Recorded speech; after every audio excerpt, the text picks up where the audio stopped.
And welcome back. If you are new to the channel, please do me a favor, like the video, subscribe to the channel. It helps me grow my channel faster and it helps me bring you more interesting videos and statistics. So today we are going to revisit the oil price of the international markets and also what it means for the fuel price for regular people. So, as we know, following the outbreak of the US-Israel war with Iran in late February 2026 and the subsequent blockades of the Strait of Hormuz, global retail fuel prices surged dramatically, peaking after the initial strikes. And despite brief price pullbacks during a fragile April ceasefire, if I recall correctly, the renewed hostilities in late May have pushed Brent crude oil back near $100 per barrel, so it's hovering around this mark, thus locking retail fuel costs at historical high levels. So, if we take a look at a BBC article about the situation, um, they mentioned that oil prices jump after US launches new attacks on Iran. So as I was saying, while the situation seemed to have calmed down, the new attacks started to drive the markets crazy again. So they say oil prices have jumped after the US carried out new attacks on Iran, targeting a military site in Bandar Abbas, one of their strategic port cities. They said they shot down 4 drones that posed a threat around the Strait of Hormuz. I'm not sure how many oil tankers are still transiting Hormuz now, probably not a lot. And obviously, the consequence was the global oil benchmark rose by 3.75% to close to 98% per barrel, while US traded crude was 4% higher. And yeah, the strikes come despite a so-called ceasefire between Tehran and Washington. We've been told many times by Trump that the war is near its end, that they have been basically obliterating any threat posed by Iran, but they seem to be still going. And as we know, and we've talked, about a fifth of the world's oil and liquefied natural gas supplies usually pass through the Strait of Hormuz. So it's not a minor dent in the market, it's about 20%. We know the history that shortly after the US and Israel launched their airstrikes on Iran on 28th of February, Tehran responding by threatening to attack vessels using the shipping route. They've also hit some targets in neighboring countries, which they've deemed as allied with the US, further raising concerns on the supply of oil. And then, yeah, the cost of oil had fallen sharply on hopes that a deal would soon be reached to reopen the Strait of Hormuz. But we also need to mention that Iran mentioned a few times that there will be a tax for transiting the Strait of Hormuz. So it seems like they will get stronger after the war, not weaker. So far, it seems like Trump and his allies have achieved little, if anything. So the latest strikes mark the second time in 3 days. Okay, they've attacked targets in Iran and so on. I won't go into the entire of the article. I'm just focusing on the part where the oil prices have risen.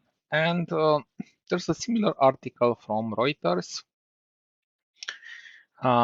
basically mentioning that the US crude stockpiles fall for the 6th week.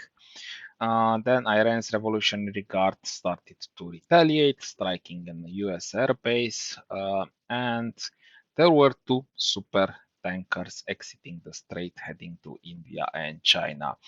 And you see how Iran has no problems with the BRIC state transiting the strait. So they are very friendly towards China. They are very friendly towards India.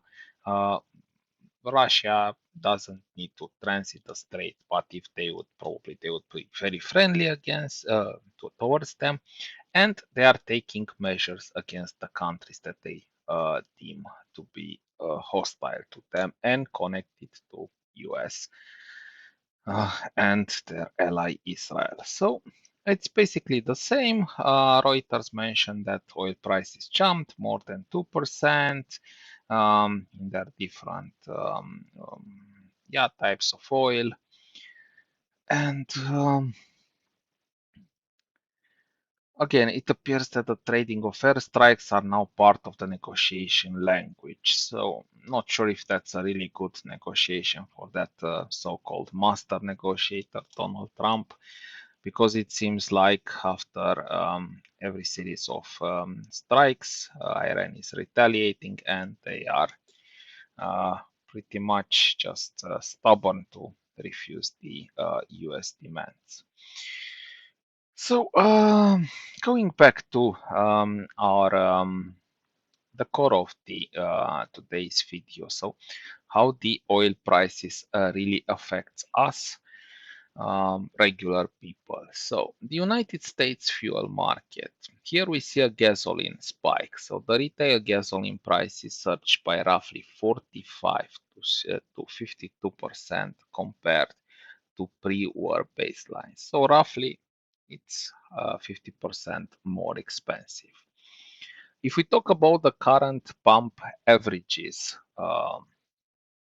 then as of May 2026, end of May, for example, the AA Motor Club Statistics reports national average gasoline sitting at $4.43 a gallon. And the peak was a bit higher. But with the current conditions, we might see a new peak pretty soon. Then the diesel costs. The diesel averages, however, at $5.55 a gallon, maintaining a near 50% increase since the conflict began. And if we go into a summer outlook and we check what different energy analysts have to say, they warn that if the shipping corridor remains threatened, then the domestic gasoline could easily break the $5 mark a gallon over the summer driving season. Yes, we're heading into summer, it's vacation season, most likely the consumption of fuel will increase, and in the same time the reserves are getting lower and lower because, as we've said, we are losing about a fifth of the global oil production that was transiting the Strait of Hormuz.